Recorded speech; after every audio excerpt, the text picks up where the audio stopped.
আসসালামু আলাইকুম রহমতুল্লাহি ওয়া বারাকাতুহু।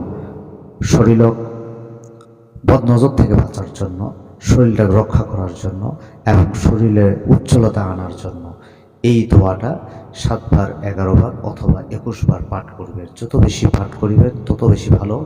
তারিফু ফি উজুহিহিম নাদরাতান নাঈম, তারিফু ফি উজুহিহিম নাদরাতান নাঈম।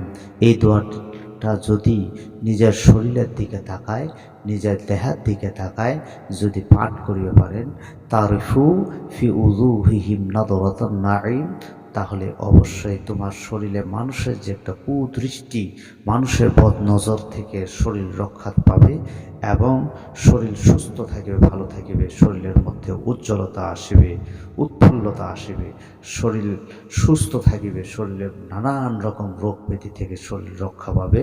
এই আমলটা করিবেন, অবশ্যই অবশ্যই লাভ পাবেন। আসসালামু আলাইকুম ওয়া রাহমাতুল্লাহ।